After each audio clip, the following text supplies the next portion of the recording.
I think it's time we ask ourselves if we still know the freedoms that were intended for us by the Founding Fathers. They seem to be in full-scale retreat from spending cuts and are talking about raising people's taxes again. And I have only one thing to say to the tax increasers. Go ahead, make my day. If we lose freedom here, there's no place to escape to. This is the last stand on earth. Those who would trade our freedom for security have embarked on this downward course. Whether we believe in our capacity for self-government or whether we abandon the American Revolution and confess that a little intellectual elite in a far distant capital can plan our lives for us better than we can plan them ourselves. Conduit News Radio with Paul Harrell is on now. Hello, ladies and gentlemen. Welcome to the program this morning. My name is Paul. You have found the intersection of conservative ideas and reality, where we are building a liberty machine. Thank you for listening. I hope everyone is having a fantastic morning. The interesting thing about yesterday is at the Capitol, it was filing day.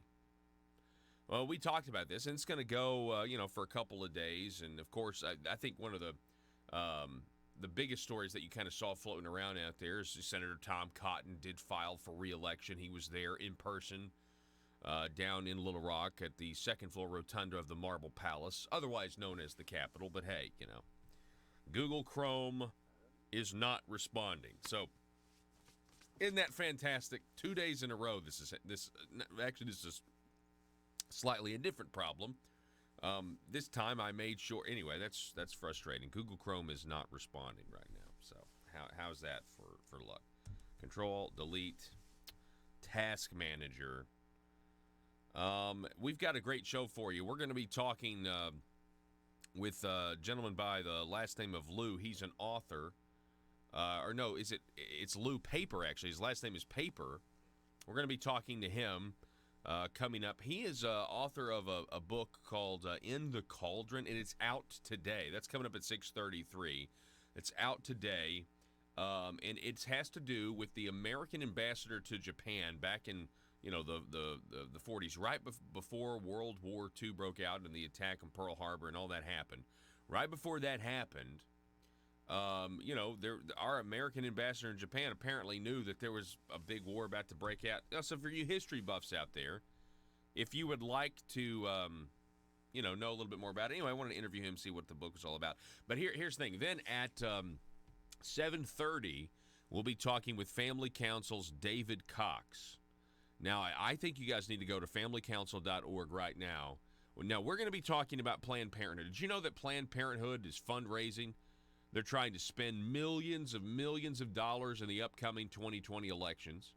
They're trying to fundraise in Northwest Arkansas so that they can reopen the Planned Parenthood clinic there in Fayetteville.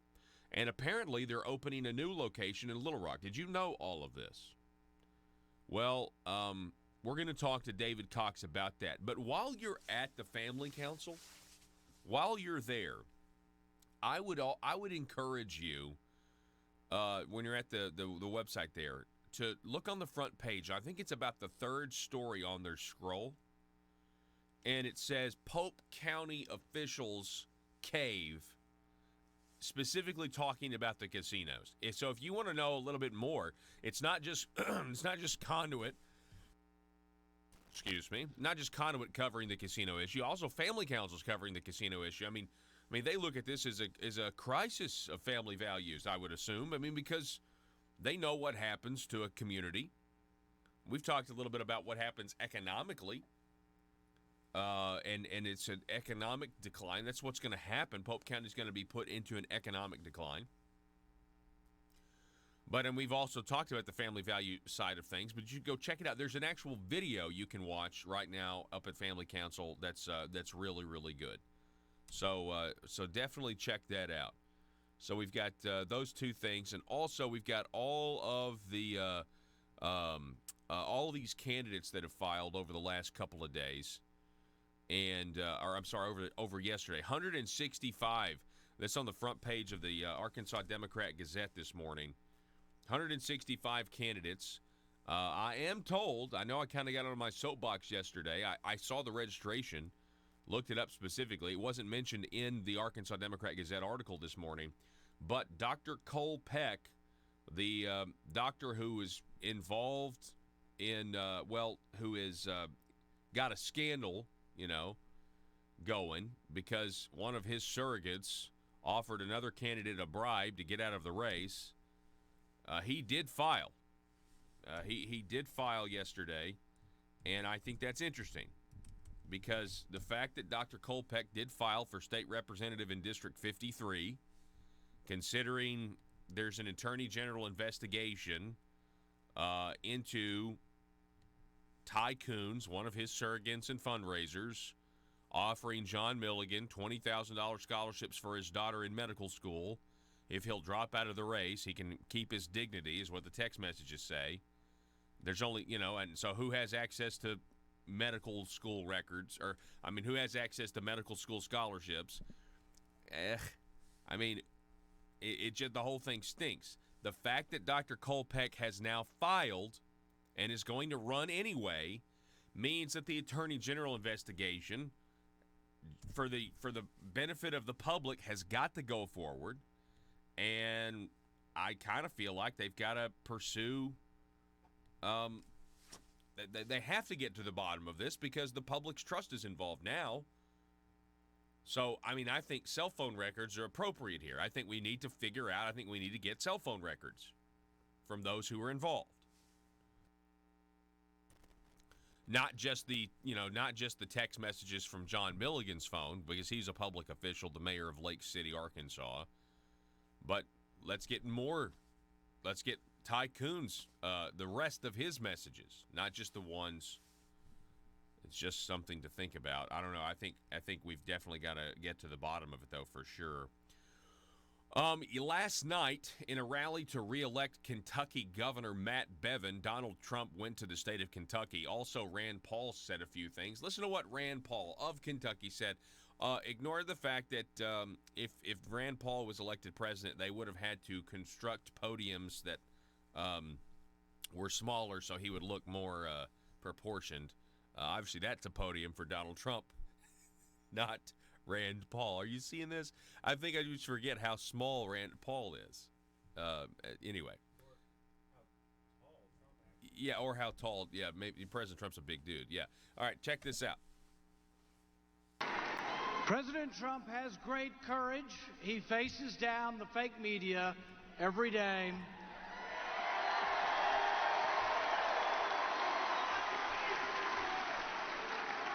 But Congress needs to step up and have equal courage to defend the president.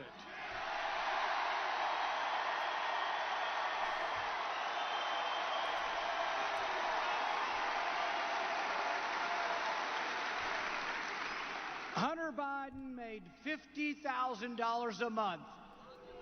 That's the definition of corruption. We know he got it only because of his family connections. We also now know the name of the whistleblower.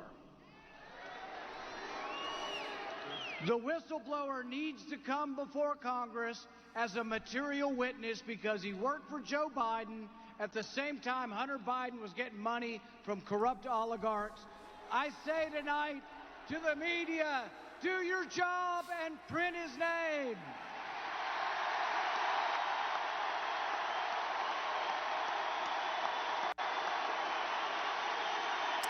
They won't do it, though.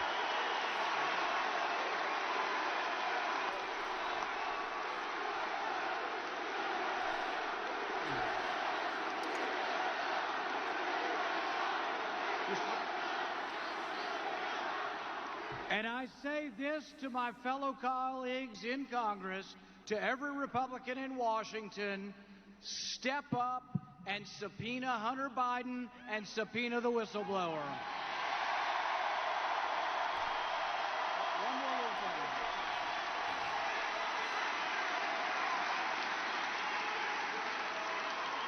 And I say to my colleagues, If Shifty Schiff will not let Hunter Biden come, and if he will not bring the whistleblower forward, every Republican in Congress should take a walk and say, this is a farce. All right. All right, stop. That's Senator Rand Paul speaking in Kentucky last night at that Donald Trump rally. He's spot on there. Absolutely spot on. You know, I'm of the belief that, and this is why I think John Bolton and Rand Paul don't get along, among other reasons, but I'm of the belief that Senator Rand Paul has been giving the president a lot of advice when it comes to foreign intervention and endless wars. I really believe that. I know everybody, I think we are seeing, that's just my opinion, there's plenty of opinions out there. I think we are seeing the foreign policy that the mainstream media always told us to be worried about. You know, that Rand Paul never had a chance because of his isolationist policies when it came to foreign international, wars or whatever. Remember, you would hear that. You certainly heard it all through the times that his father, Ron Paul, ran for president. That's what you would hear. Then Rand Paul had a better way to articulate his foreign policy. And the media and the establishment of both parties dismissed it, even though it was a very popular thing to claim. They said, no. He's going to bring us back to the policies of before World War II when Pearl Harbor happened. And we can't afford that. That's what they said. Folks, I believe that was all a bunch of lies. It was all a bunch of propaganda. And I think under President Donald Trump, we are seeing the foreign policy that the American people want, number one. But number two, it's working because it is a very much a peace through strength mentality. And they're all, can you imagine if we'd done this decades ago instead of regime change, destabilization, regime change, destabilization? Over and over and over again. Did you hear that Bashar al-Assad said that President Trump is the greatest American president because he's at least honest about his intentions? The fact that we have troops guarding Syrian oil fields, and he said other American presidents, they basically claim the moral high ground when they're not on the moral high ground. But he said Donald Trump is at least honest about what they're there for, which is oil. I thought that was pretty funny, actually. You know what I mean? Whether it's true or not, even America's adversaries know where our leader stands on things, or at least they think they know where he stands. The telephone number, 870-275-9799. Okay, my computer is working again now. We kind of used that audio clip, I'm going to be honest, as a bailout because my computer was freaking out. 165 candidates filed yesterday in Little Rock. 6 Democrats seek the presidency. And here's an interesting thing. There is a Conway girl who's 16 years old, and she filed to run for state representative out of Conway. Now, obviously, 16 is too young to serve in the State House, okay? Her name is Allison Dugan, and Allison Dugan of Conway, she claims she did sign an affidavit with the Secretary of State's office saying that she will be eligible to run. She will be eligible to serve by the time she is seated in January 2021, meaning she will be 18 years old. So she's running now. She claims she will be 18 years old by the time she is actually seated, if elected, in the Arkansas House of Representatives. There's just one problem. Under Arkansas law, you are not eligible to be a member of the Arkansas House of Representatives until you are 21.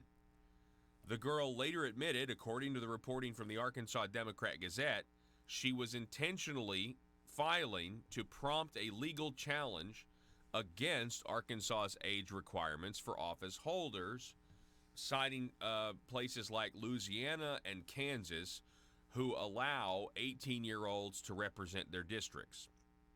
I don't, quote, she said, I quoted as saying, I don't think Arkansas should be any different. So a 16-year-old girl taking initiative. Now, I don't know about you, but I don't want 18-year-olds representing me. That's just me, as a general rule of thumb.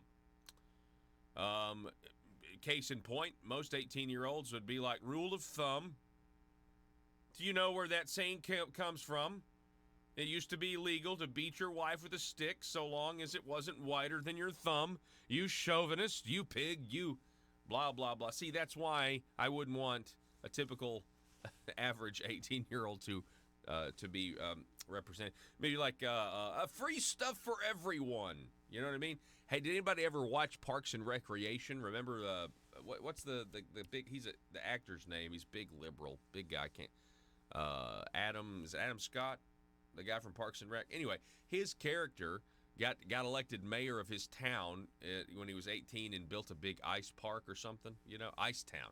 That's what it was. Remember? I mean, that's what you. We want to avoid that. But you know, it is what it is. I mean, she may be the most conservative person in the world. I don't know. I'm definitely 100% judging. 100%. But I think generally, as a rule of thumb, how dare you use that phrase? Oh, man. I think back to that movie, The Boondocks, saying, rule of thumb. Rule of thumb.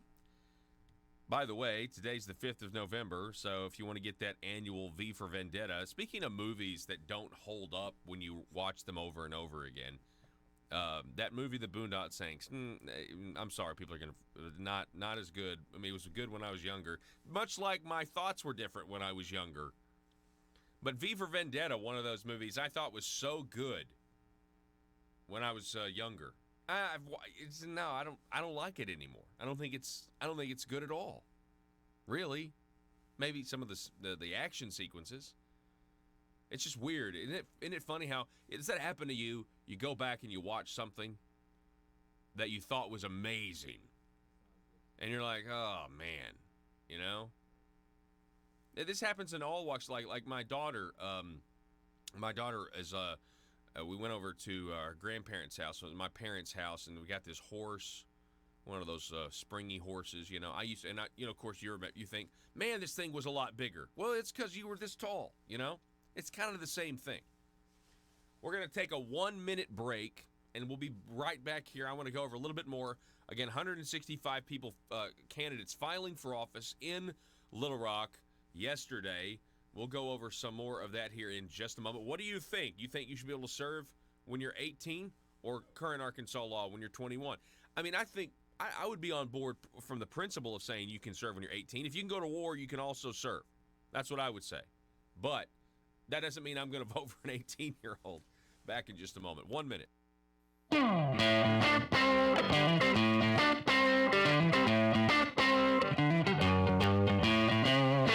Folks, as a taxpayer or business owner, I know the government rarely gives the people a break. Big government politicians seem to always want more money from us, taxpayers. So if you want to support the work we're doing right here at Conduit News, bringing you the truth, then why not consider giving less money to the government that never stops overspending and overtaxing us by giving a tax-deductible donation to Conduit for Commerce, the premier organization in Arkansas that never stops promoting small business and limited government. Just go to conduitforcommerce.org and click on Support Our Cause. From there, you can decide if you want to donate monthly or one time. Give the government that's using your tax dollars to grow and grow less, and give the people fighting for your values more. Conduitforcommerce.org. As we speak, Beijing is employing a whole-of-government approach, using political, economic, and military tools as well as propaganda to advance its influence and benefit.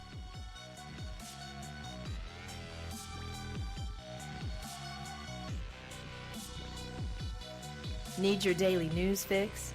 Don't forget to tune in to Conduit News Radio with Paul Harrell. Former state representative Clark Tucker, big Democrat, went to Harvard Law School, big Democrat, right? Didn't he challenge he challenged French Hill for Congress in the Little Rock district. That's District 2 down there, Central Arkansas. He lost. And apparently former state representative Clark Tucker, big Democrat, he's going to be filing for a Senate seat, for a state Senate seat at some point. But that's not why he was at the Capitol yesterday. Apparently, he was out there filing on behalf of his Harvard Law School buddy, 2020 Democratic presidential candidate Pete Buttigieg. So Pete Buttigieg needed somebody to file, so he called his Democrat buddy Clark Tucker to do that. Now, Clark Tucker, if you'll remember, just so you know, I've been covering this for a while now, so I kind of have a little bit of institutional memory of what goes on. Clark Tucker, big Democrat, was credited in the newspaper, in the Arkansas Democrat Gazette, with being the mind that gave Asa Hutchinson the idea to do what many people believed was an unconstitutional maneuver to get around the 3/4 requirement in the Senate, the 75% threshold that you need in order to fund, in this case, the DHS budget. There were, as you see, there were enough Republicans who were willing to stand up for a time and say, we would like to defund Medicaid expansion in Arkansas. This sent Blue Cross Blue Shield into, basically shock. I mean, it just really sent seizures across the state of Arkansas. If anybody, it's a taxpayer-funded revenue stream of $600 a month times 250,000 people. You do the math. And there were Republicans willing to step up. And so then, according, if you remember, the Arkansas Democrat Gazette, they credited Democrat State Representative Clark Tucker, that Harvard Law School mind, saying, you know what you can do, Governor? You can go ahead and give these people what they want and pass a budget that defunds the Arkansas Works program, okay, where, by the way, those work requirements have been thrown out, being challenged in court. And then they'll pass it. You get the 75% that you need, and then you will line item veto the part that defunds it. The line item veto, many people believe, was unconstitutional. But hey, that's never stopped Harvard Law School minds in the past, has it? No. Harvard Law School, they teach the Constitution. No, they teach it as a barrier to progressive ideas, and they figure out how to get around it. Telephone number 870-275-9799. Marketing outrage. A couple of things here.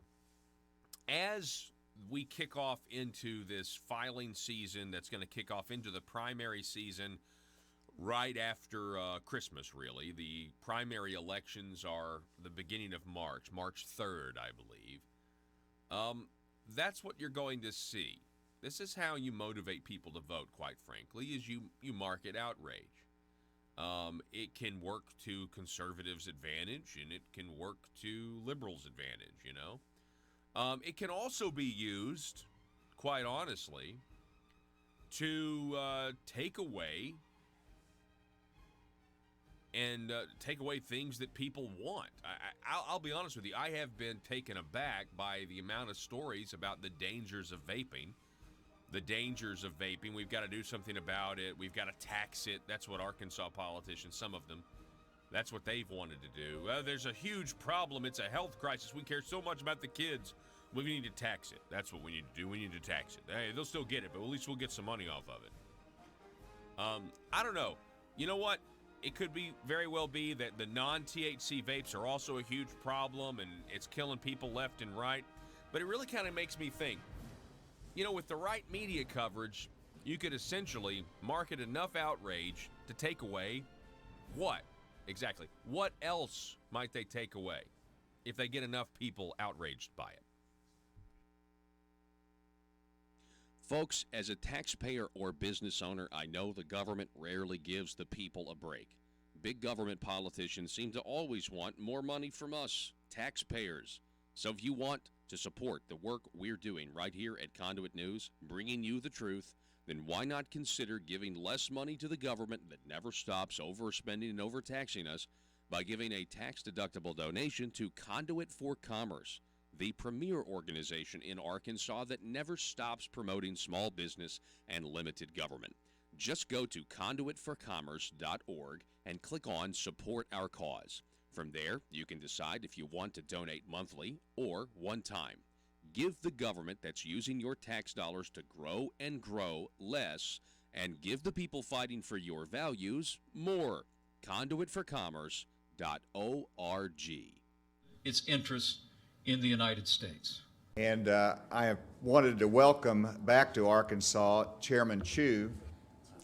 Please give Chairman Chu a round of applause.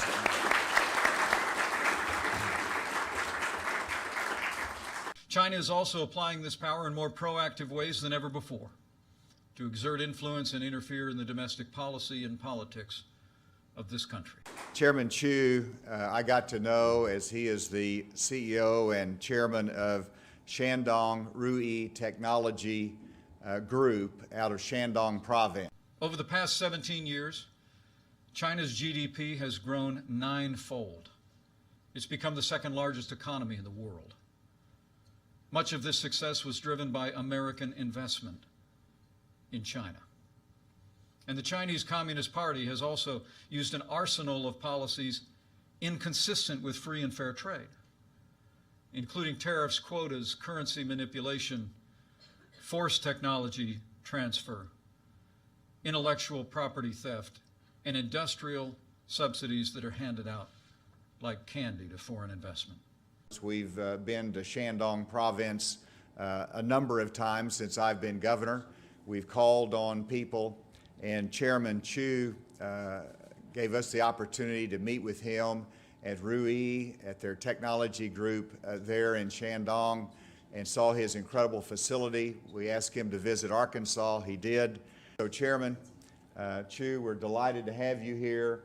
I'm excited about signing this agreement with you, and I welcome you to Arkansas. These policies have built Beijing's manufacturing base at the expense of its competitors, especially the United States of America.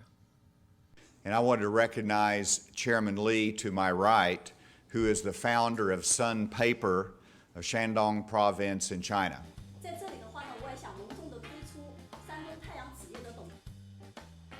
Exposing the truth and everything the Marble Palace establishment keep trying to cover up. It's Conduit News Radio with Paul Harrell. So, you guys realize that most of the time, new media, new movies, new books, they come out on Tuesdays. Yep. And today is Tuesday, November the 5th. And there's a new book out. It's called In the Cauldron, Terror, Tension, and the American Ambassador's Struggle to Avoid Pearl Harbor. It's by a guy that maybe has the greatest name for an author I have ever heard, Lou Paper. Lou, the author of this book, out today, joins us. Lou, how are you? I'm great, and I love that introduction. I never thought of that. Lou Paper, you write books. I mean, it's great. It makes you want to read the book. So, hey, just tell me a little bit about this, Lou. I mean, what's your background and what made you want to write a story about the American ambassador to Japan leading up to Pearl Harbor? Well, I am a writer. I've written 5 other books, 4 of them nonfiction books. I've written books about John Kennedy, Supreme Court Justice Louis Brandeis, CBS founder William Paley. And I was going to write a book about America in 1941. It was a pivotal year for the country. Franklin D. Roosevelt had been inaugurated for an unprecedented third term as president. The UAW signed its first contract with a car manufacturer. The New York Yankees' Joe DiMaggio hit 56 consecutive games, a record that still stands. And, of course, Japan attacked Pearl Harbor. And in the course of my research, I came across the name of Joseph Grew and his effort to orchestrate an agreement to avoid the war he saw coming. And so I was intrigued, and the more I researched, I realized that this story of Joseph Grew had never been told, and so I switched gears to write that story. Joseph Grew was America's ambassador to Japan in the months before Pearl Harbor. A very sophisticated guy, a long-time diplomat, and he was trying to bring the two countries together because they were obviously drifting apart. And so I decided to tell this story, which had never been told, because of all the hundreds of Pearl Harbor books that have been written, nobody has focused on Grew in this way to tell his story. Did he have an insight into maybe the cultural barrier in terms of just the idea of maybe we were trying to size Japan up based on Western standards that just didn't really translate into what Japan's culture was at that time? Absolutely. That's exactly right. Japan had a different way of thinking and grew throughout those months before Pearl Harbor. He was trying to talk to Washington, Roosevelt, and Hull, and they were all thinking, gee, it would be stupid for Japan to attack the United States. The United States was so much larger than Japan. But American sanctions, the United States had imposed sanctions on Japan in an effort to curb its military aggression in China. And those sanctions were crippling the Japanese economy. And the United States, back in Washington, they thought, well, this is going to bring Japan to its knees. And Grew, just like you were saying, kept telling Washington, you can't evaluate Japanese thinking based upon Western standards of logic. These people would rather launch a suicidal war against the United States and face annihilation than endure the humiliation of succumbing to American pressure. They had too much pride, and he tried to explain that to Washington. And in fact, only weeks before Pearl Harbor, Grew sent 2 telegrams to Secretary of State Cordell Hull, and he warned him. He said, Japan is prepared to launch a suicidal war against the United States, and he said armed conflict could come with dangerous and dramatic suddenness. But again, nobody took him at face value about that. So, yeah, nobody did anything with that information, right? I mean, and what would they have done? Did we expect Pearl Harbor at all? Well, there's no evidence that Roosevelt or his cabinet knew specifically that Japan was going to attack Pearl Harbor. And I think what they thought was that Japan would attack someplace in the Far East or in Southeast Asia, maybe Guam or maybe the Philippines or Singapore, someplace far away from the United States. So they did not feel any imminent danger to Hawaii. In fact, the U.S. commander, the Navy commander, and the Army general who oversaw all the military facilities in Pearl Harbor, on the morning of Pearl Harbor, on December 7, 1941, at 7:30, these 2 guys were going out to play golf. Wow. Yeah, that's nuts. And so Grew was, he was very bitter. He would later say he tried to make recommendations to Roosevelt and to Hull about things they could do to avoid the war he saw coming. But the United States really wasn't interested, and so what Grew later said, he said, American policy in those months before Pearl Harbor was completely inflexible. And as far as his dispatches and him trying to explain things to Washington, he said it was like throwing pebbles into a lake at night because nobody wanted to listen to him. Wow. And he was very, very frustrated about that because he felt he didn't know that he could avoid war, but he thought there was a chance if his recommendations had been accepted that maybe we could have avoided the war. Yeah, and it seems like this guy, again, Joseph Grew, he knew it was coming, though. Like, from his standpoint, he was like, oh, my gosh, a Japanese attack is imminent, right? Yes. I mean, and in fact, what's really sad, when I was reading, I had access to his diary. So this guy was very disciplined. He kept a daily diary every day. He would sit down at his little Smith Corona typewriter and type out what had happened the day before, what he had thought, what he had said. And when he sent these telegrams to Washington to say that Japan was prepared to launch a suicidal war. In his diary, he wrote, he said, "If war should come, I hope history will not overlook that telegram." Of course, here we are. So yeah, I obviously saw his diary. I had access to his diary, and I saw that, and it was very poignant to read this because only a few weeks after he sent that telegram, Japan attacked Pearl Harbor. Wow. We're talking with Lou Paper. He's the author of the book that is out today. You can get it at Amazon. It's called In the Cauldron, Terror, Tension, and the American Ambassador's Struggle to Avoid Pearl Harbor. Now, I want to ask you a question, Lou, and this is, I know this may be kind of a curveball because it's not specifically about the book, but the fact that we were trying to size up Japan by Western standards, and there was that disconnect there. I wonder if you have an opinion on that same phenomenon potentially happening between the United States and China, because obviously China is a much different country than it was back when Japan was the main power over in that area. I mean, is there still that difference between our Western ways of sizing up rivals versus what they do in the East? You're talking about today now. Today, yes. Well, the short answer to your question is yes.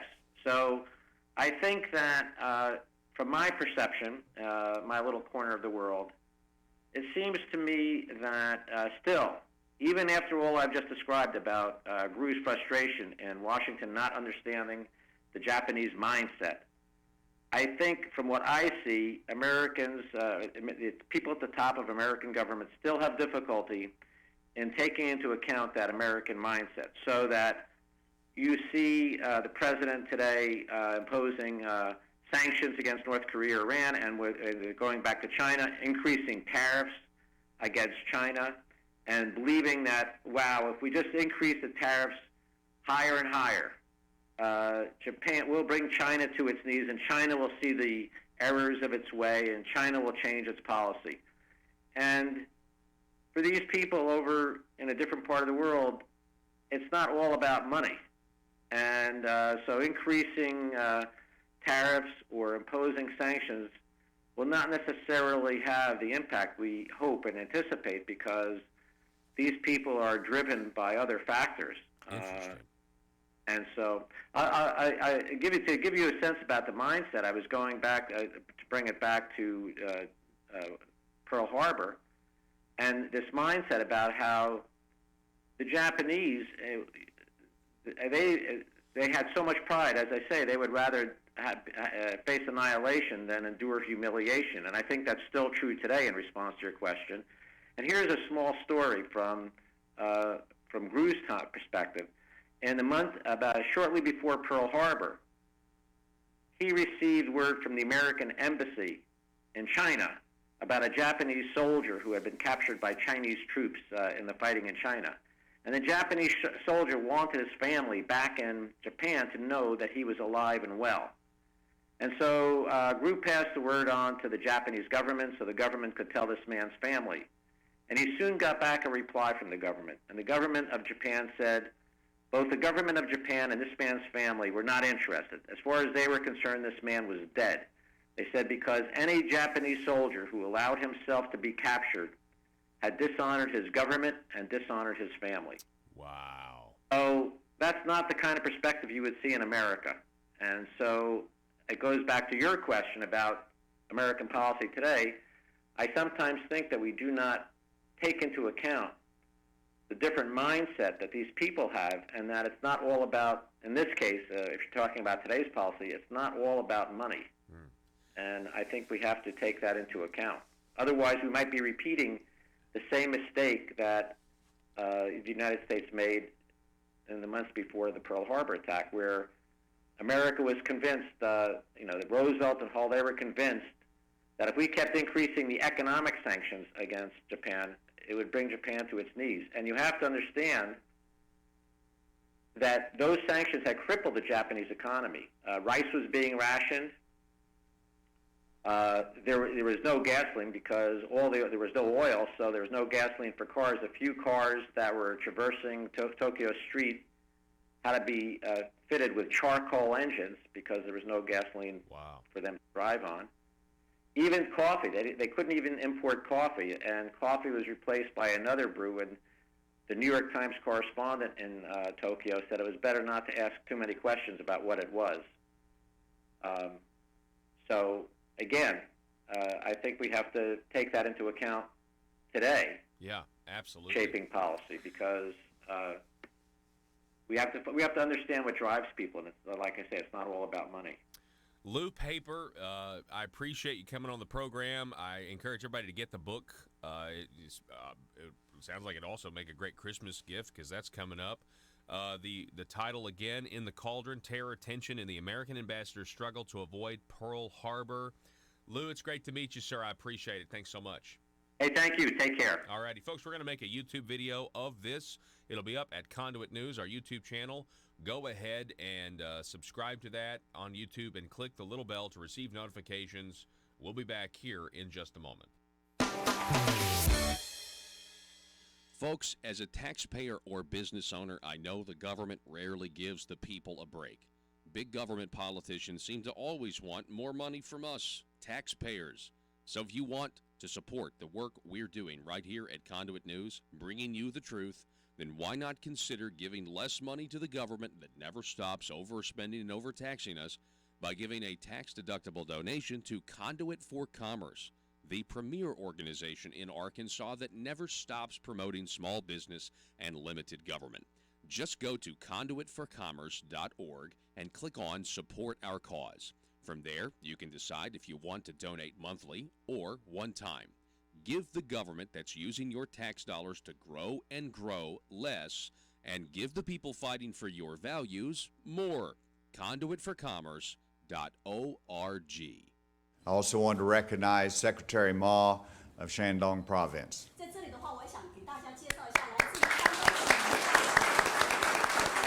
As President Trump said just this week, in his words, we rebuilt China over the last 25 years. Last November, as you know, I traveled to Shandong Province. I met with Chairman Lee. I toured Sun Paper Company along with Mike Preston.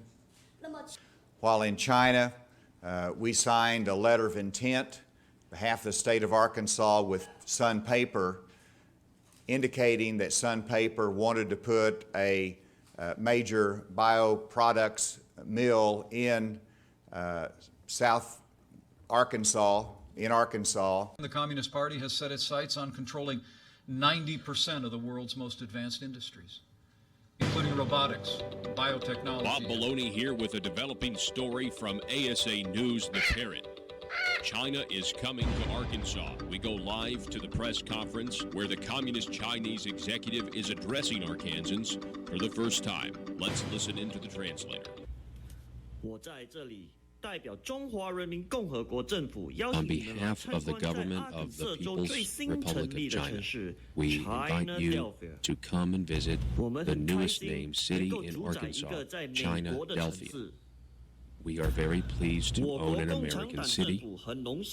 Our communist government is proud to do business with the mediocre state of Arkansas. We are happy to take your money and your trees and send the profits back home. The Communist government of China was pleased to learn the taxpayers of Arkansas are excited to contribute their money with the hope, if you build it, one day jobs will come. We are excited to take your fields of capitalism and turn them into fields of communism, where every Arkansan has nightly dreams of Mao. China is looking forward to our investment of $1 billion in what is now called Arkansas. We see this as an investment in our future, and that future will be called New Beijing. Chinese investment will make Arkansas a great place for jobs, as the People's Republic of China will succeed where the Soviets failed. As we build our roots deep in Arkansas, we are thrilled with the potential new ideas and advancement we will share with our people back home. Soon we will have the world's largest runway in the South China Sea, and we thank Arkansas for contributing to our noble cause. In closing, once we make China great again, all of you will see the glory of the revolution of Mao. And Arkansas, whatever you do, please never call the FBI. Paul Harrell, parody.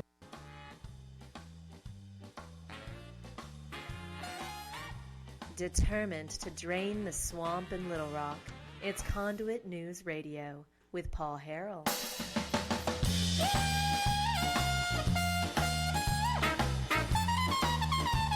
fascinating. If you're just joining us, welcome back. If you're just joining us, I couldn't help but bring up China. We were interviewing an author about a book having to do with Japan. Into the Cauldron, Terror Attention, the American Ambassador's Struggle to Avoid Pearl Harbor. So it's a book written about the American ambassador at the time to Japan and him basically being like, there's a war coming.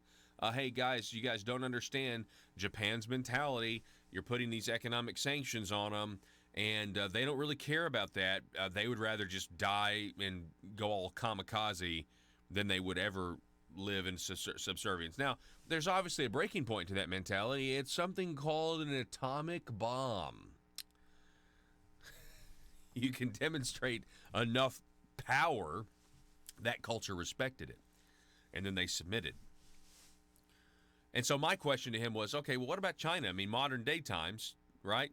And I'm not trying to equate the Chinese and the Japanese, because truth be told, they hate each other, or at least they used to, because of what Japan did to China back in the 30s and 40s.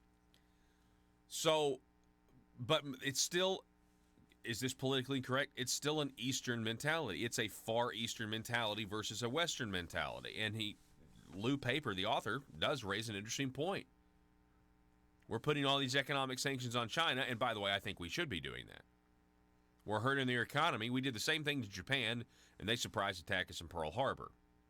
Now, I don't know if because of mutually assured destruction, I don't think that's going to necessarily happen in the same way, but do we have a disconnect when it comes to a Western mentality, dollars and cents, versus the Eastern mentality, the Chinese government today, the communist Chinese government? I definitely think because they're communists, they're willing to let their people suffer. The oligarchs will be fine. Let their people suffer while they just kind of wait us out. I also know that the Chinese think in centuries. They are tacticians. They also love to steal our technology that they can't create for themselves, and then they use it to enrich themselves. But there definitely is, I would say, a gap to be bridged, and let's just pray that we have advisors and ambassadors that are being listened to, and we have at least this understanding that we may approach things from a Western point of view instead of trying to. Well, I mean, what is it? It's Sun Tzu's Art of War, right? You got to understand your enemy if you're going to beat him. Telephone number 870-275-9799 if you want to contribute to the conversation today. Coming up at the top of this next hour, I want to go over the fact that the state in the month of October set once again a record general revenue. $554.4 million in revenue. We're going to go over all of those numbers, and I want you to keep in mind this is general revenue. So all the more money the government got last month does not include the special revenue generated by the gas tax on regular and diesel fuel that went into effect October 1st. So I want you to keep that in mind. Coming up here at 7:05, when we go over all of this stuff, and it's basically the taxpayers are paying even more money to the government than before, and they raised our taxes anyway. The revenue increases that the government's getting does not include the gas tax. And that, ladies and gentlemen, is absolutely maddening. The head coach of the Arkansas State University Red Wolves football team, Blake Anderson, appeared before the Little Rock Touchdown Club. Blake Anderson, Coach Anderson, has had a very rough go, losing his wife, Wendy, to cancer. You've certainly seen the headlines in the state. It's also made national news. He addressed and thanked the members of the Little Rock Touchdown Club yesterday. And I thought this was interesting. The best part was it's one thing to praise God when you're winning bowl games and having winning seasons, and it's another thing to praise God when your life is falling apart. But they praise God anyway. Listen, Coach Blake Anderson. Clearly, cancer sucks. There's just no way around it. When I stood here before you last year, just hoping that we had beat it, that we weren't going to deal with it anymore. But it just wasn't God's plan for our life and for Wendy's life. So, it's been a long year. It's been a long year. And we chose to share our story with the world because we wanted for people to see our walk through tragedy, leaning on God, bottom line. Big decision for us to do so. We shared it on social media. We felt like that was the best platform we had available. Been blessed with a great job and an opportunity to do what I do, what I love.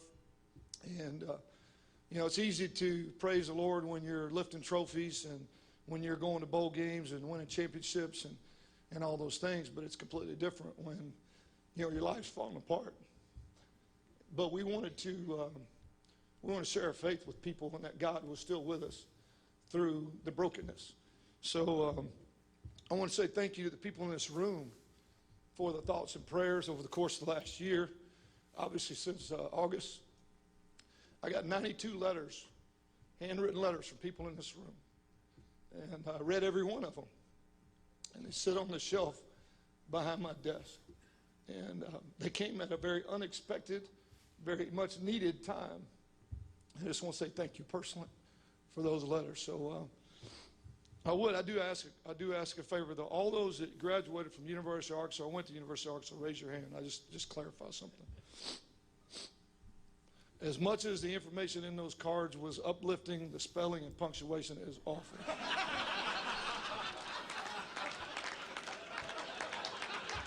So, I don't know what they're teaching up in Fayetteville, but it was obvious, Chuck, they did not graduate from Arkansas State. So, good deal. Hey, if you're not going to play us, we're going to have a little fun at your expense. All right?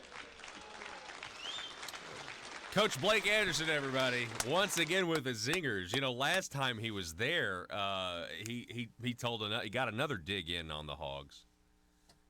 Boy, don't you think it's time for that game to happen, by the way? Yes, I graduated from A-State. Yes, full disclosure.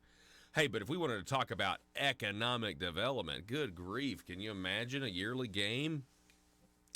Hotels, restaurants. Maybe you don't want to do it now. Rebuild, maybe the Hogs, maybe they don't want to play now. That's fine. I understand that. But, at some point,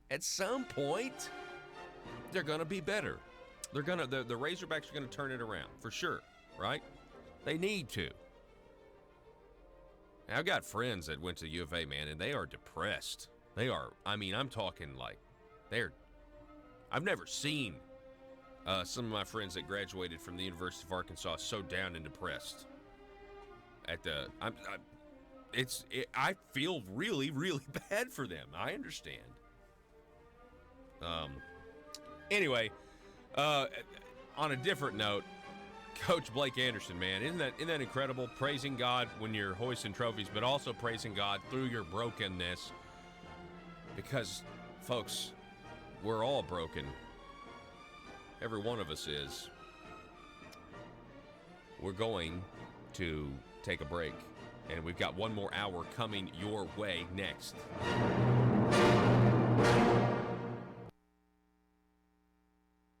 Folks, as a taxpayer or business owner, I know the government rarely gives the people a break. Big government politicians seem to always want more money from us, taxpayers.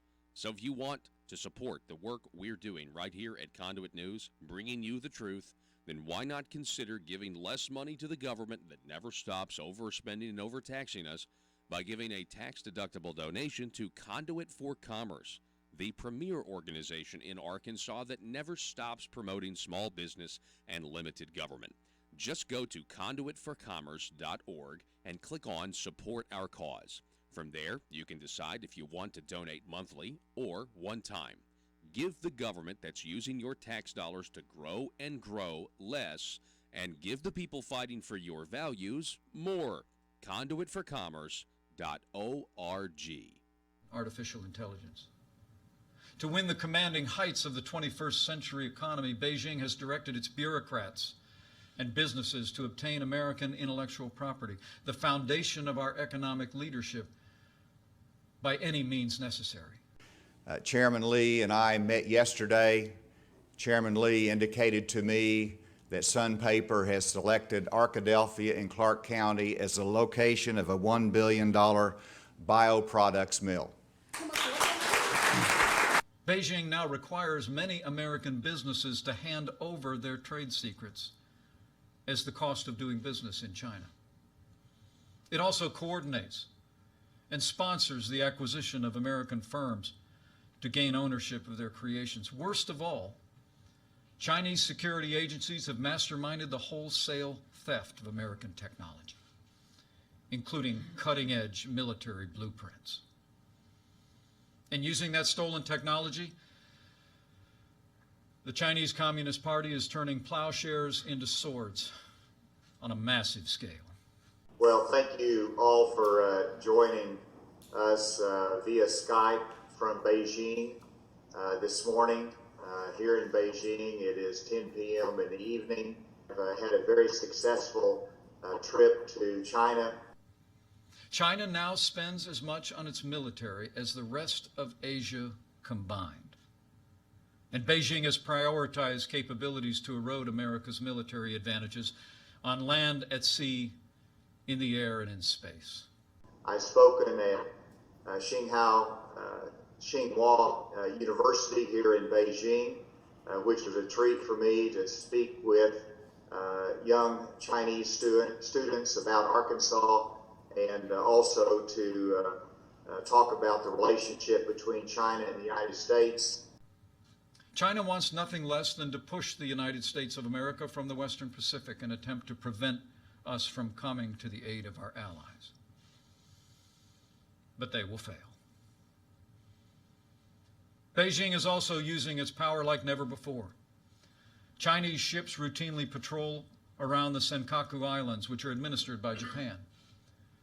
And while China's leader stood in the Rose Garden at the White House in 2015 and said that his country had, and I quote, no intention to militarize the South China Sea. Today, Beijing has deployed advanced anti-ship and anti-air missiles atop an archipelago of military bases constructed on artificial islands.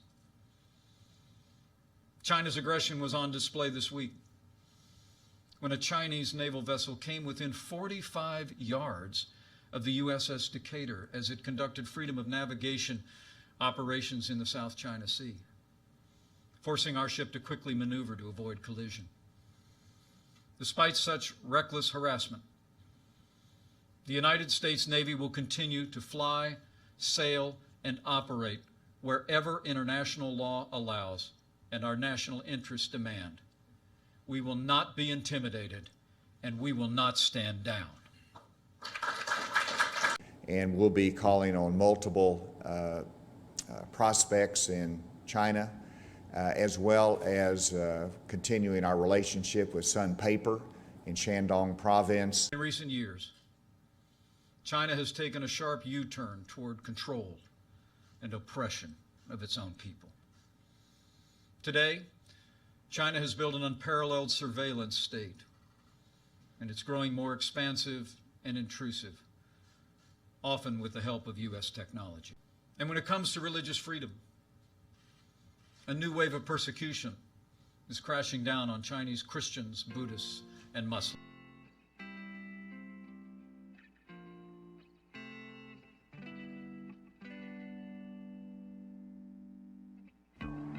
I think it's time we ask ourselves if we still know the freedoms that were intended for us by the Founding Fathers. They seem to be in full-scale retreat from spending cuts and are talking about raising people's taxes again. And I have only one thing to say to the tax increasers. Go ahead, make my day. If we lose freedom here, there's no place to escape to. This is the last stand on earth. Those who would trade our freedom for security have embarked on this downward course. Whether we believe in our capacity for self-government or whether we abandon the American Revolution and confess that a little intellectual elite in a far distant capital can plan our lives for us better than we can plan them ourselves. Conduit News Radio with Paul Harrell is on now. Hey, folks, welcome to the program. This is hour number 2. You have found the intersection of conservative ideas and reality. We're building a liberty machine here.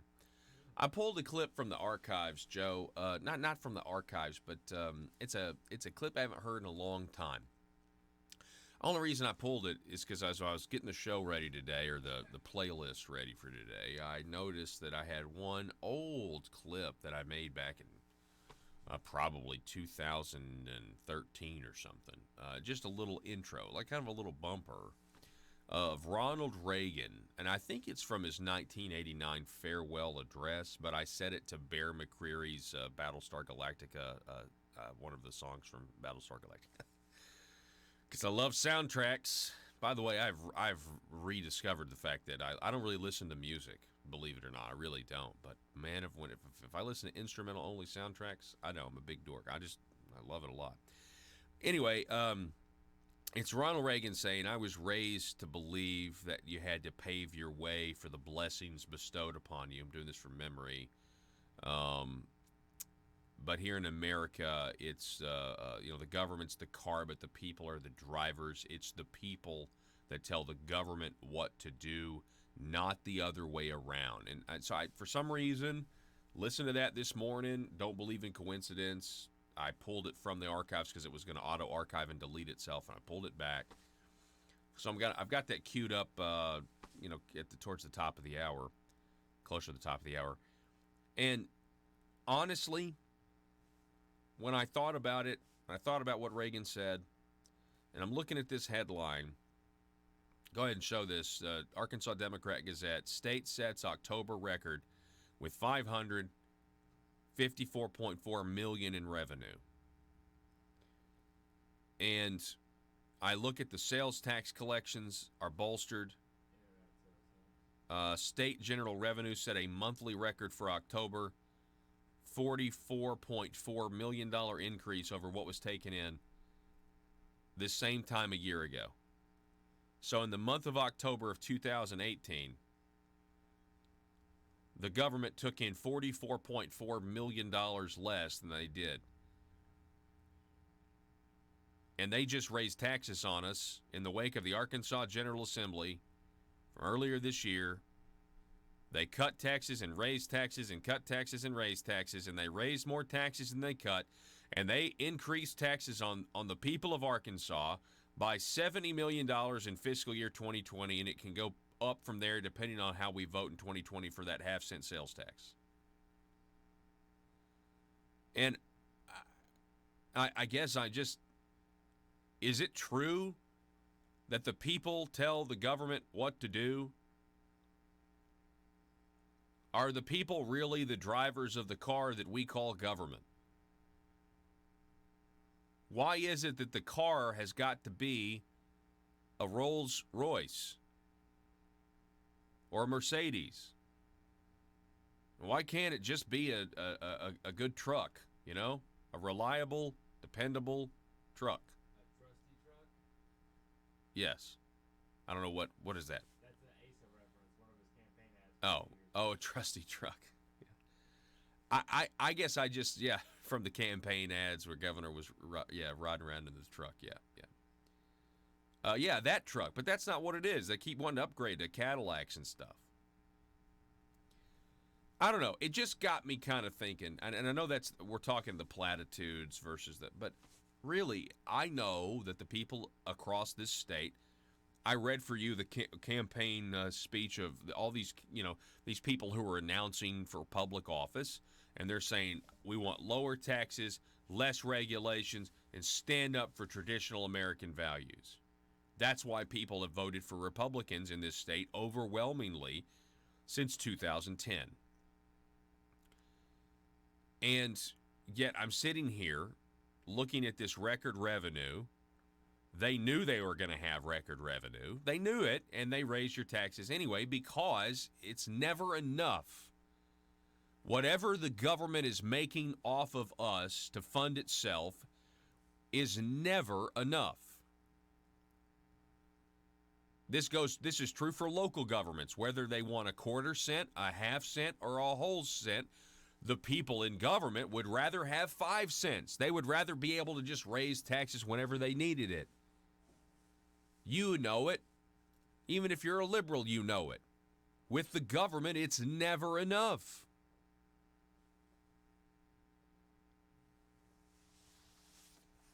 And so I look at this revenue report, and it just flies all over me. I'm going to be honest. Because I was there. This is the second month in a row this has happened. It happened. They concluded when they concluded back in April, and then we get these reports of record revenue immediately start coming out. Is it because of the internet sales tax? Absolutely, it's because of the internet sales tax. Oh well, but this article here. Well, we don't really know. We can't. It's tough to calculate exactly how much we're getting from the new internet sales tax. Folks, that's money that you're paying. That's not out-of-state sellers paying that. They're passing that cost on to you. Because that's what you do. When your prices go up, you raise the prices that people pay. For purposes of fairness, we've got to save our Main Street businesses so that we can give money to the government to save. How does giving more money to the government save or discourage me from purchasing things on the internet?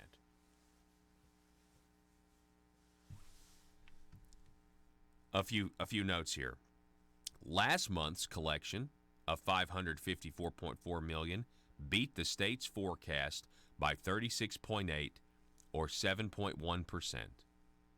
October's general revenue exceeded the previous record for the month, $530 million collected in October 2016. And we're approaching the holiday season.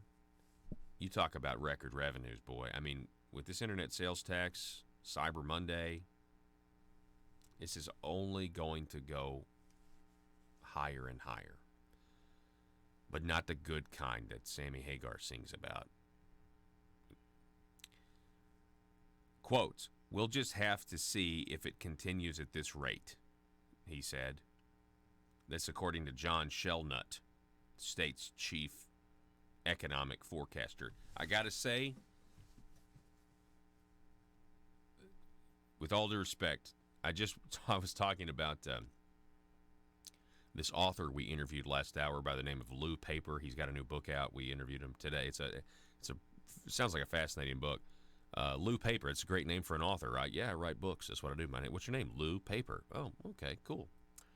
This guy's name is John Shelnut. Considering he's the economic forecaster, but I will just say that the last name Shelnut, considering how governments love to play shell games with funds, like, I don't know.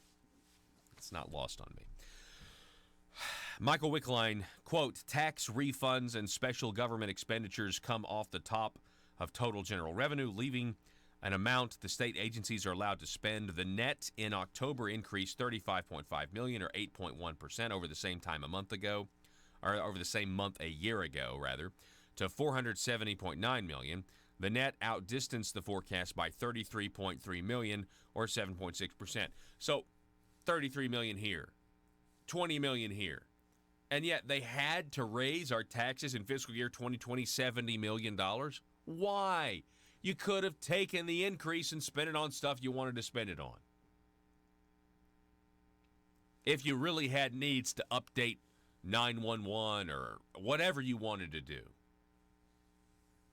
Or you had to pay for roads. You had to raise our taxes. Depending on how we vote coming up in November 2020, $400 million or whatever it was. $95 million for the half-cent sales, or $95 million for the gas tax. Well, they just got an extra $33 million in this month, and they've more than covered it. They didn't have to raise your gas taxes, but they did. Quote, after 4 months into the fiscal year, we are above forecast in individual income and sales tax collections, Governor Asa Hutchinson said. Quote, this represents both high employment and consumer confidence. I am very pleased with the current surplus, and a cushion is good to have as there remains economic uncertainty at the national level, end quote. This according to Asa Hutchinson, who is on an economic development trip to Japan and China. Joe, scroll down and find that. I want people to read that. Asa Hutchinson is on an economic development trip to Japan and China because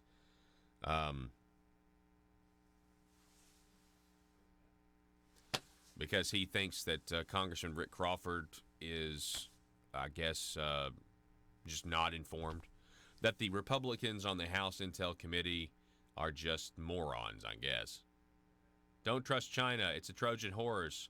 They're not really coming here for our benefit. What do you know, Congressman Rick Crawford? You're just on the House Intelligence Committee. I'm the governor of Arkansas. I want to continue recruiting Chinese businesses here.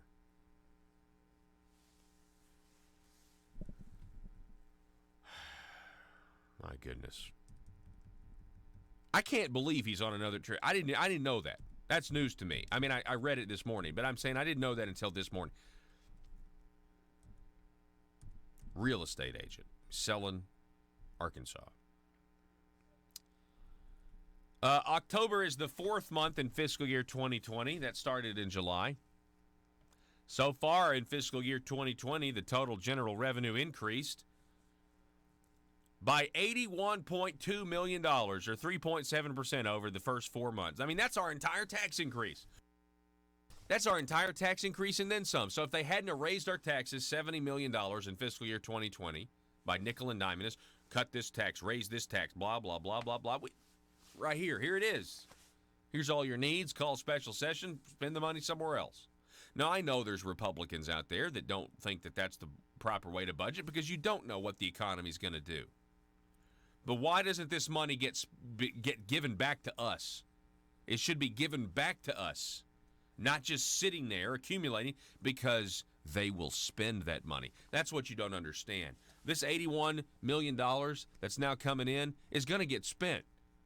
It'll get spent in Category B or C of the Revenue Stabilization Act. This is when the Revenue Stabilization Act actually will hurt us, by the way, because it guarantees what comes in is going to get somebody's harebrained idea that didn't get put in Category A, but they did get it passed and it's Category C or whatever. This is when it hurts us, because this money doesn't come back to us in the form of tax relief. And I want you to know something here. You realize that your gas tax, the gas tax increase, started in October 1st. You know that's not included in this report? That's considered special revenue. This is a report on general revenue. So the gas tax increase is not included in these numbers. So however higher it is, whatever the increase is, you can know it's larger because they've got till, and we don't have those numbers because they apparently they got till the middle of November. Businesses have till the middle of November to report how much in taxes they paid, with the increase. Asked whether the $72.2 million surplus will be sustained through fiscal year 2020, Finance and Administration Secretary Larry Walther, quote, starting next year, we have another tax reduction that is in there. We hope and we pray that this will be the case, but time will tell over the next 6 months as to whether the surplus remains. They're going to spend this surplus. We hope and pray. So let's see here. More October details. A $13.9 million or 7% increase in sales and use taxes over October 2018 to $213.7 million, which outdistanced the forecast by $8.8 million. So they've seen a 4.3% increase in the month of October in sales tax revenue. Can you say the internet sales tax? Listen, out-of-state internet retailers are, quote, probably a contributor to the increase in total sales and use tax collections, quote, but Shellnut said, but it is fairly unusual to see almost every sector up in sales tax at the same time, business and consumer. He said he doesn't have estimates on how much revenue is coming from out-of-state retailers. Quote, they are complicated because of the registrations of those companies and their change in status as to whether they have put a warehouse or not in state. So we don't know what we don't know. We don't know if the increase in sales taxes or how much of that is coming from the internet. I mean, we definitely can say 100% positively that some of the increase is because of their internet sales tax. I guess here's the thing. In America, the people are the drivers of the car that we call government. We tell the government what to do. The government does not tell us. That's at least the concept. We have been voting for Republicans for 10 years in the state of Arkansas. The majority has. And we're having more money taken from our pockets at the same time the government's getting more revenue than they expected. Not by a little, but by a lot. Over $80 million in this fiscal year alone. We also increased spending $124 million from this fiscal year to last fiscal year. I guess my question is that true? Are we really telling the government what to do, or is the government telling us? Because I know what these Republicans are running on right now as we speak. They're running on lower taxes and less regulations that produce economic growth. But that's not lowering this tax over here and raising this tax over here to where you're taking more money from us and thereby growing government. If the government is getting more money from us than they were before, and if that's just happening because the economy's doing good, that's one thing. If government would stay the same size and the economy grows, government's going to get more money, but technically the government's gotten smaller and it's growing proportionally. But when that happens and you go in for tax increases with this fee or that fee that's really a tax, I mean, it's crazy. And it is not it is not conservative. It is not sound conservative tax policy. We're going to break here for 1 minute. Be back here in just a moment. Don't go anywhere.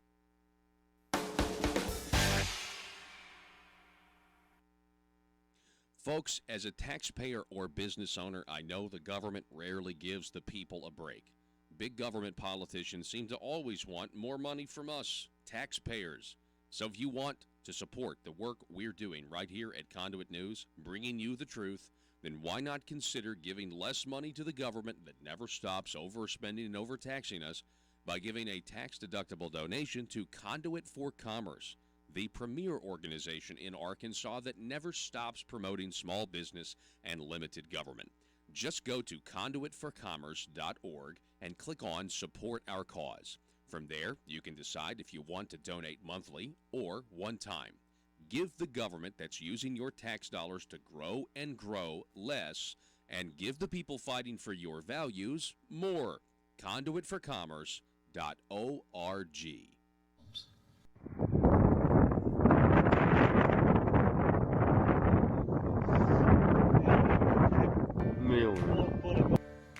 Last month,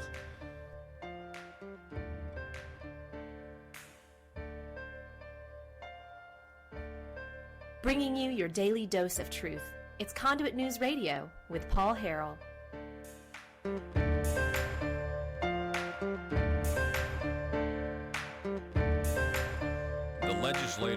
Listen to this. The legislators who, this is from Conduit for Action. This is, we've got like a lot of people are asking this. They've asked me this question. When I was down in Arkansas County, that wasn't last week, was it? That was 2 weeks ago. I went down to Arkansas County, the Republican committee there. Great folks, love them to death. Jason Dobson, want to give him a shout out. They had a great turnout there, and we were just giving information, just basically going over bill by bill. It's a very benign presentation. It's just matter of fact. This is what the idea was. Did the idea pass or fail? That's basically all that we do. And I got this, question at the end of the Arkansas County meeting. How do we vet candidates? Well, the filing is going on right now, okay? Going to go on for about a week. How do you vet candidates? That's a great question. And the only thing I can tell you is you guys need to take advantage of the exclusive information that you get from Conduit News. Okay? That's the first thing to be able to try to make. But at some point, if you want my honest opinion, at some point it comes down to an educated guess. So you got to get educated, right? You need to follow the money. There's a great Conduit for Commerce report out called Follow the Money. You can check that out. That gives you a little insight. That's not to say that if somebody takes a check from this person that automatically means that they're not going to vote the way they say they're going to do. I mean, that doesn't. But there are ways to educate yourself. There's the Conduit for Commerce scorecard that's going to tell you what the ideas were. These were the arguments back and forth. You got to educate yourself. But the bottom line is, if you go over to this article here from CFA, it goes over the list of legislators who kept voting to raise your taxes. I mean, they voted for all of them, right? And there are very few that didn't vote for every one, right? What does it say? 6? There were 6 heroes in the House of Representatives, 6 out of 100, who did not vote for any of the taxes that were tracked by Conduit. State reps Julie Mayberry, Austin McCullum, Josh Miller, John Payton, Clinton Penzo, and Richard Womack. In the Senate, every senator voted to impose one or more taxes.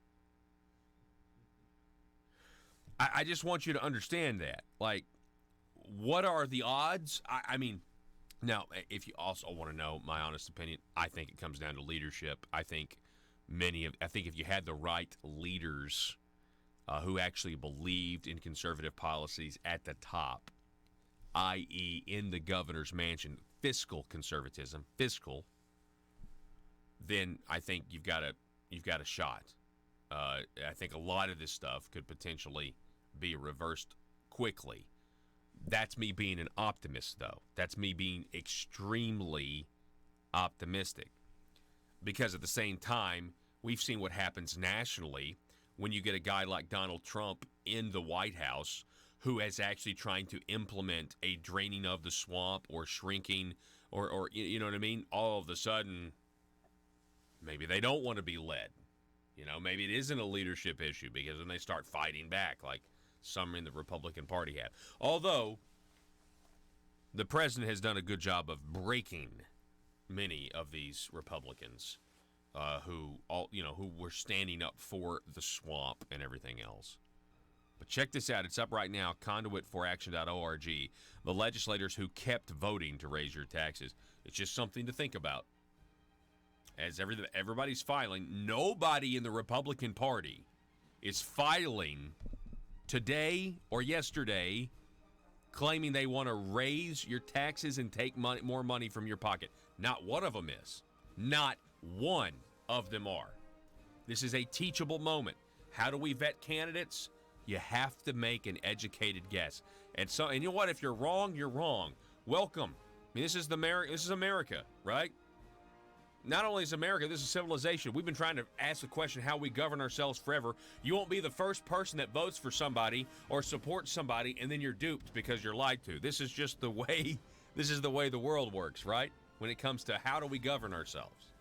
Back in just a moment. Folks, as a taxpayer or business owner, I know the government rarely gives the people a break. Big government politicians seem to always want more money from us, taxpayers.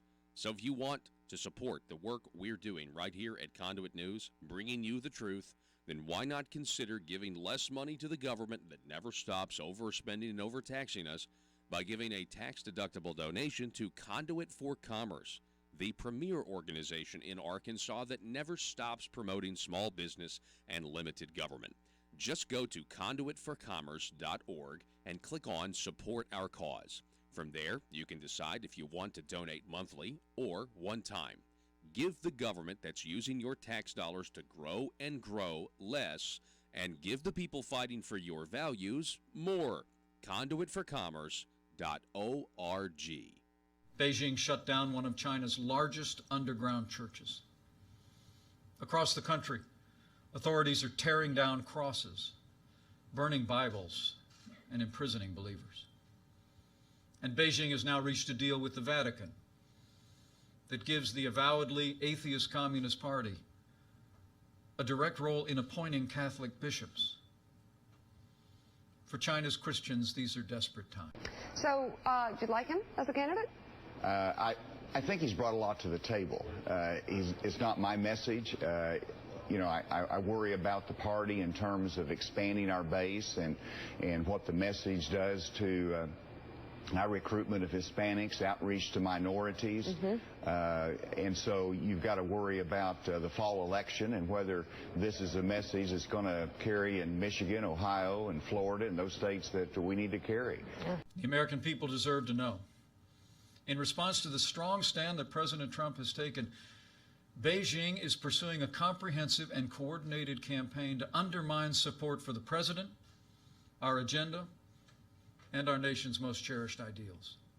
I think you've got to listen to what he says and how he conducts himself. And I don't know that he would be that different from what he is now in negotiating with Vladimir Putin. So, you think that's a good thing or a bad thing? No, I don't think it's a good thing.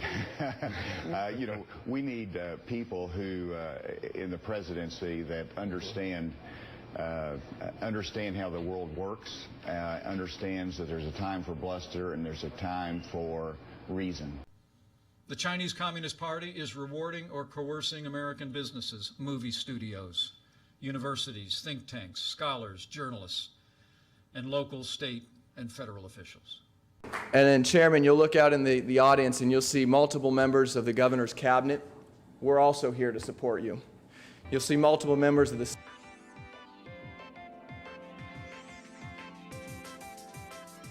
Conduit News Radio with Paul Harrell is building a liberty machine. Find out more at conduitnews.com.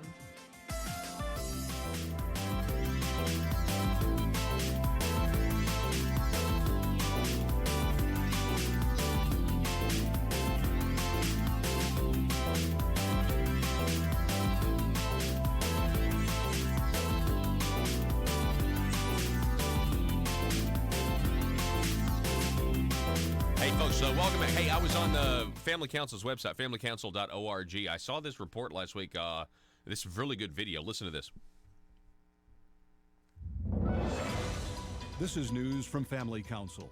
This week, the Pope County Quorum Court voted to repeal a local ordinance that requires voter approval before a casino can be built in the county. Amendment 100 of the Arkansas Constitution, passed in 2018. It authorizes casinos in Jefferson County and Pope County, and it converts the racetracks in Garland and Crittenden counties into full-fledged casinos. Last November, voters in Pope County soundly rejected the casino amendment and overwhelmingly supported a local ordinance that requires county officials to let voters decide first whether or not to authorize a casino in the county. Earlier this year, the Quorum Court endorsed a casino proposal from the Cherokee Nation without first putting the matter to the voters. The decision prompted a lawsuit from citizens in Pope County. The Quorum Court apparently voted to repeal the ordinance this week in an effort to undercut that lawsuit. The day after the Quorum Court voted to repeal the ordinance, a circuit judge declared the ordinance unconstitutional. Under normal circumstances, the judge's bad ruling on the ordinance could be appealed to a higher court. Since the Quorum Court voted to repeal the ordinance, there's really no point in asking a higher court to overturn the judge's ruling. The Quorum Court's decision paves the way for a casino corporation from out of state to open a casino in Russellville. That's clearly not what voters want, based on last November's election, and it's going to hurt the community. Family Council, promoting, protecting, and strengthening traditional family values in Arkansas. I wanted you to hear that. That's Family Council. You can get great videos and reports like that up at familycouncil.org. And I do know that the Freedom of Information Act surrounding this case, the potential violations, that's going to be appealed, and it's still going to. There's still investigations and ethics complaints, and that have been filed in this case. But I wanted you to know that there are great resources like that up at the Family Council website. Here from the Family Council, we've got Mr. David Cox is with us. David, how are you, sir? I'm doing great, Paul. How are you doing? I'm doing good. It's always great to have you on. Now, I wanted to have you on to talk a little bit about Planned Parenthood, because I didn't realize this, but Planned Parenthood apparently is alive and well, no pun intended, alive in Arkansas. What can you tell us? Well, you're exactly right. They've been on the retreat in many ways the last few years, especially in court. We've seen some great pro-life legislation passed in Arkansas, and we've won some really good victories, I would say, in the Eighth Circuit, in federal court, and in state court to a certain extent. But, Planned Parenthood is, we're seeing an issue develop. It's a national issue, but I would say it has ramifications for Arkansas, and that's their agenda, their political agenda for 2020. As I said, Planned Parenthood's been on the retreat in court in many cases, and so now they're looking at the elections in 2020. And, Paul, we just learned here a couple of weeks ago that Planned Parenthood plans to spend about $45 million at least on elections nationwide. And that's everything from the presidency all the way down to state legislative races. And that's something that I think could have some impact potentially in Arkansas, depending on how things pan out. Yeah, man, $45 million on elections in 2020. I will say this. We have got to do something about,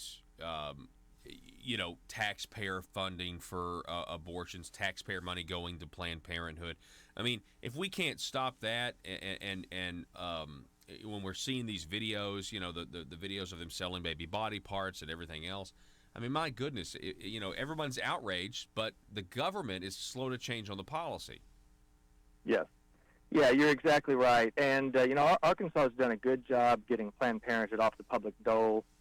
Federal government has been much slower, but the Trump administration has made some good progress there. Good. And so I think what we're seeing is Planned Parenthood knows that they're fighting a losing battle at this point politically, so they want to change the makeup politically of who's in office. And, we're looking at their agenda here for 2020. Obviously they want to unseat Donald Trump. That's number one. They want to flip the U.S. Senate and get pro-abortion candidates elected for the U.S. Senate. They want to maintain control of the U.S. House of Representatives. But, Paul, what really concerns me is their plan for the state and local level. And they've committed to spend a certain amount of money. We don't know how much yet. How much did they spend last year? Races. Like, how much did Planned Parenthood spend in Arkansas elections? In Arkansas, I tallied it up. It was about $3,000, maybe a hair under. And, that doesn't sound like much, but if you're in a close legislative race, especially in Arkansas, that could be a game changer, just a couple of $1,000s being tossed around, especially in some of these, what I would call the purple districts, the districts that are always a razor-thin margin. Maybe you get conservative candidates elected most of the time, but the margins are pretty narrow. That's where I think the money could be a game changer. And it wouldn't take much. Planned Parenthood has a political action committee in Arkansas. It would not take very much money at the national level, I think, to be funneled down to Arkansas to possibly impact some of these races in 2020. So that's something we'll want to keep an eye on. So are they tell me about the Planned Parenthood clinic in Fayetteville or Northwest Arkansas. Sure. Kind of tell us that story, because there was a landlord there that was convicted of leasing or renting the space to Planned Parenthood, right? Right, yeah. What I can tell you what I know, and details are always hard to come by in these sort of situations, but there was a group of people, pro-life people up in Northwest Arkansas, who were committed to praying every day outside the Planned Parenthood facility there.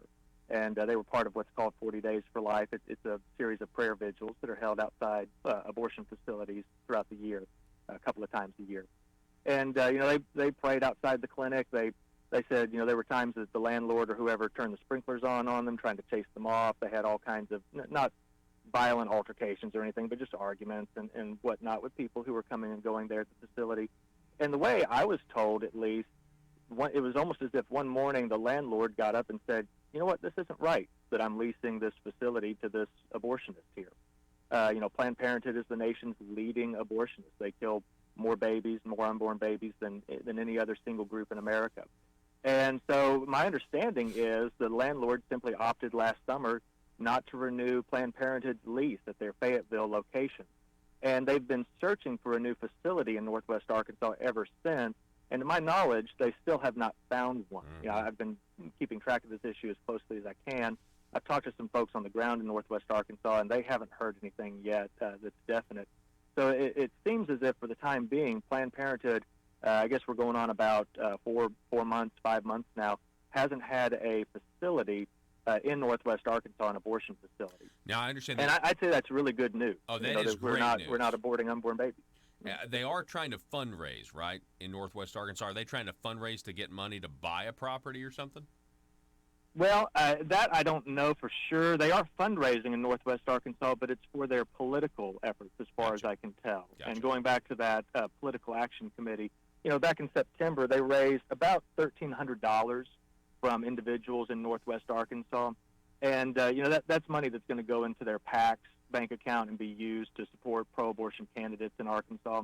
I've heard some rumors about some facilities that they may be looking at in the Fayetteville, Springdale, Rogers area, but there's nothing definite enough that you could say they're trying to buy a place or get a lease just yet. So, for the time being, they don't have a facility in Northwest Arkansas. I think that's pretty good news. We're talking with David Cox from Family Council. Check it out, familycouncil.org. David, what can you tell us about a new Planned Parenthood facility in Little Rock? Right. Well, Planned Parenthood just opened a brand new facility over on Aldersgate Road in Little Rock, not too far from Baptist Hospital, about a mile from the privately owned surgical abortion facility there in West Little Rock. And, for years, they've operated a facility over off University Avenue on 12th Street. If you're familiar with the geography of Little Rock, that's kind of the Midtown region just south of 630. And so they've operated out of that facility for many years. Now they've just recently purchased this new facility over on Aldersgate. I'm told it's a state-of-the-art facility, much larger than the one that they had over on 12th Street. And just here in the last couple of weeks or so, they've, as far as I can tell, fully moved into that new facility, and they've begun offering abortions, chemical abortions there. And so, at first I thought perhaps they were going to have two abortion facilities in Little Rock, one over in Midtown and one in West Little Rock. It looks like they're moving completely from their Midtown facility to their West Little Rock facility. Wow. And, that on the surface, that looks like a defeat for pro-life folks like, you and me, because, they've got this brand new facility, it's state-of-the-art, and so on. I think that overall, as I said, we're seeing Planned Parenthood retreat. And so I would say abortionists right now are grasping at straws, trying to get whatever they can in terms of new facility and shares of the market. And so, I think while I consider it a setback, we have this new facility opening in West Little Rock and doing abortions. Long term, I think that it's pretty clear we're winning the pro-life fight. Yeah, I mean, we definitely are. I start every presentation I do for county committees. We go over the economic side of things here in the state, the taxes. Sure.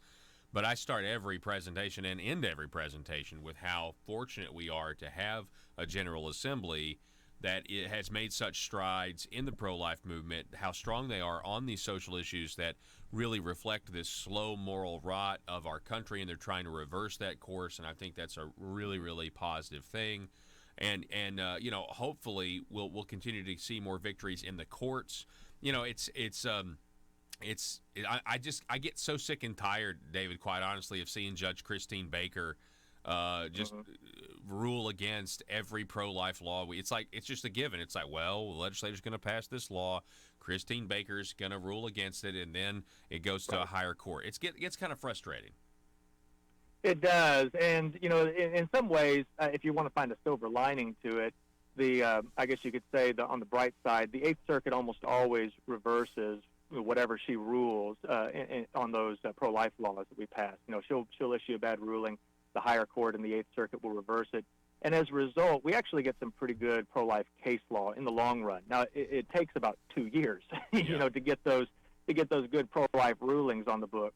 But it does poke some holes in the pro-abortion arguments, I think, in court when she issues those bad rulings, and then the Eighth Circuit reverses them and offers us some really good constitutionally sound arguments that are pro-life. So if you want to find the silver lining there, but I hear you. I definitely hear you. And that definitely is a good thing, and that this is part of the long fight, and there's really no other choice. We have to expect these things are going to be challenged. It's a life or death situation, so clearly we can spend some taxpayer money to defend these laws. I know there's some people on the left that, you're going to waste taxpayer money. It's like, we're not wasting money. We're trying to save kids' lives. Now, speaking of saving kids' lives, David, I had this thought. Okay, how many babies in Arkansas have been aborted?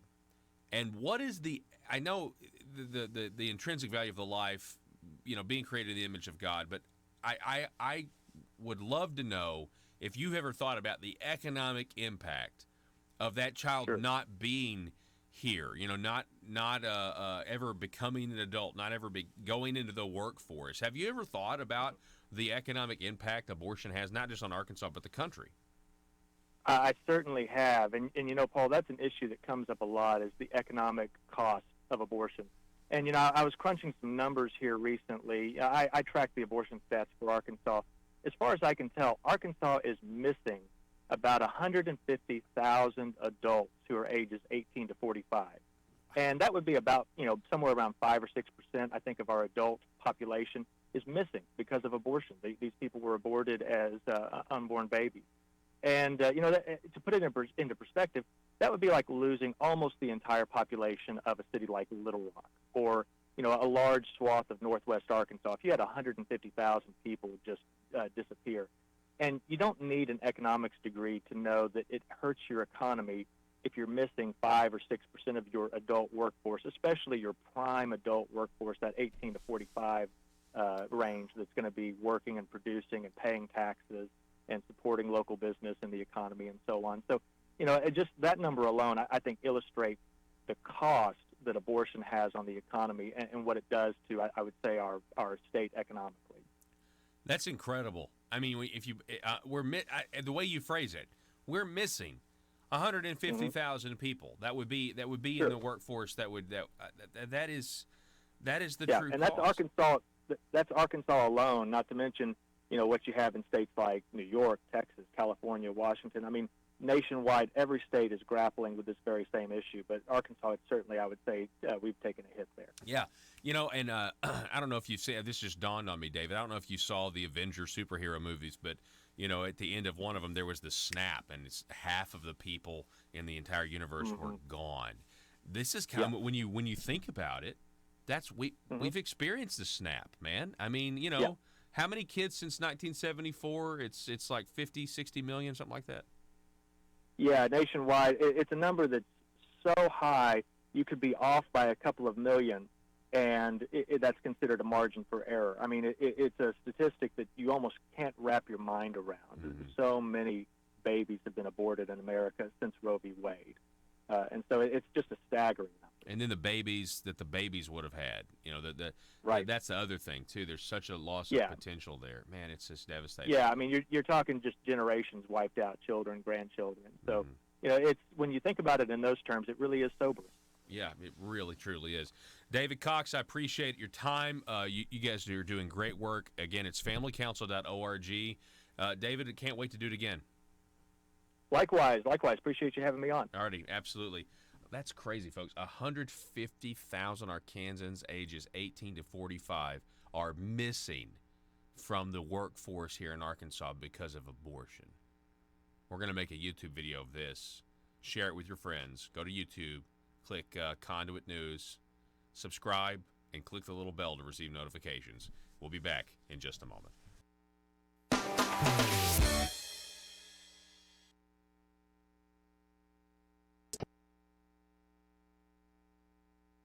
Folks, as a taxpayer or business owner, I know the government rarely gives the people a break. Big government politicians seem to always want more money from us, taxpayers. So if you want to support the work we're doing right here at Conduit News, bringing you the truth, then why not consider giving less money to the government that never stops overspending and overtaxing us by giving a tax-deductible donation to Conduit for Commerce, the premier organization in Arkansas that never stops promoting small business and limited government. Just go to conduitforcommerce.org and click on Support Our Cause. From there, you can decide if you want to donate monthly or one time. Give the government that's using your tax dollars to grow and grow less, and give the people fighting for your values more. Conduitforcommerce.org. For reason. The Chinese Communist Party is rewarding or coercing American businesses, movie studios, universities, think tanks, scholars, journalists, and local, state, and federal officials. And then, Chairman, you'll look out in the audience and you'll see multiple members of the governor's cabinet. We're also here to support you. You'll see multiple members of the state legislative assembly. They're here to support you, and specifically Senator Caldwell, Senator Ingram, Representative Murdoch, Representative Hollowell.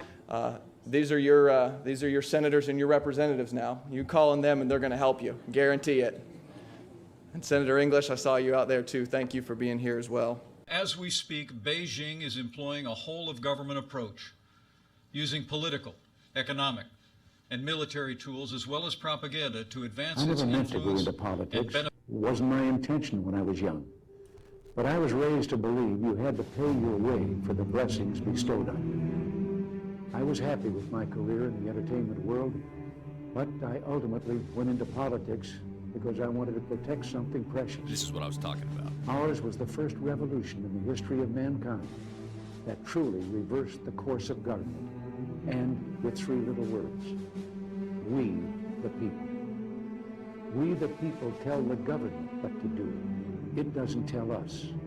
We the people are the driver.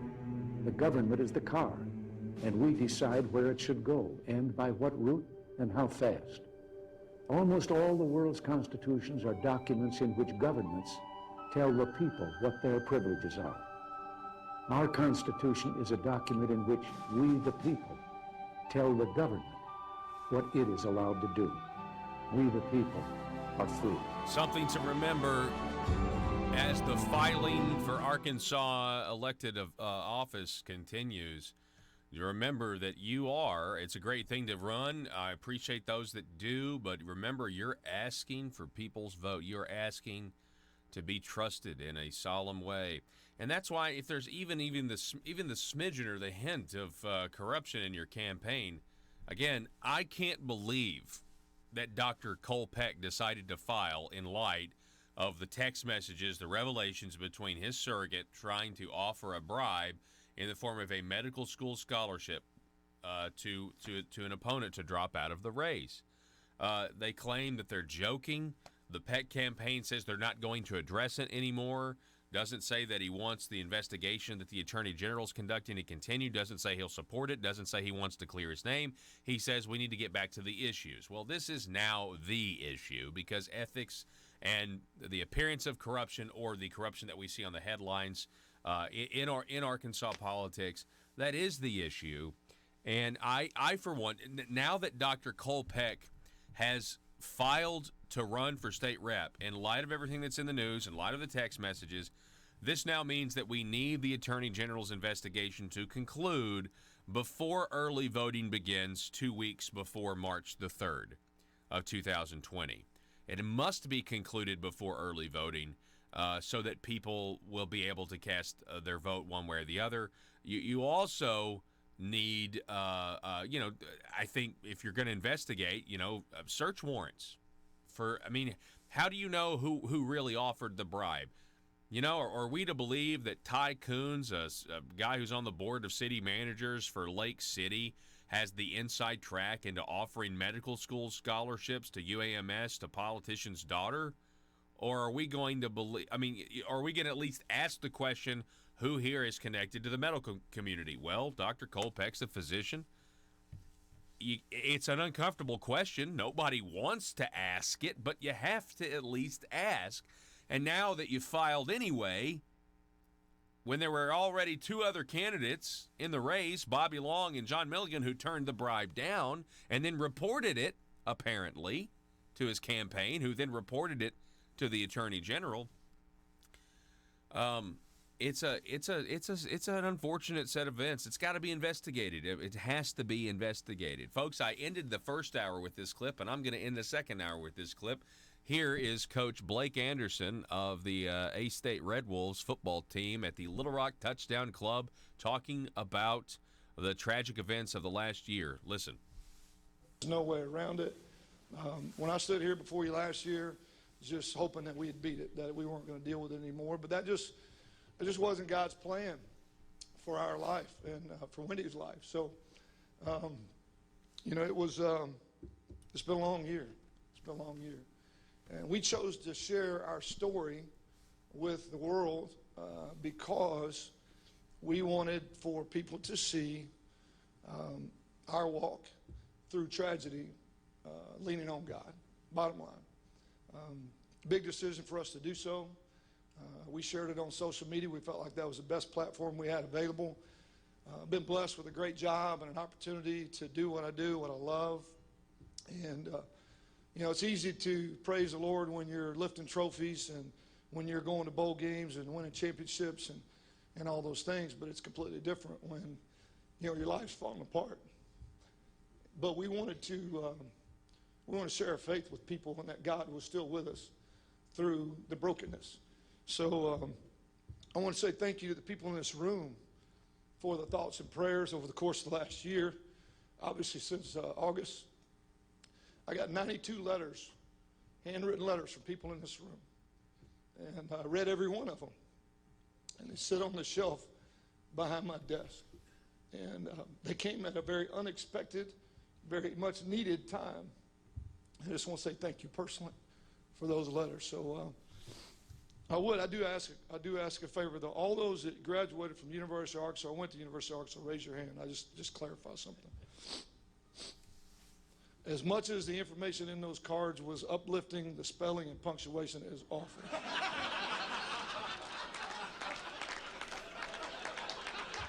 So, I don't know what they're teaching up in Fayetteville, but it was obvious, Chuck, they did not graduate from Arkansas State. So, good deal. Hey, if you're not going to play us, we're going to have a little fun at your expense. All right?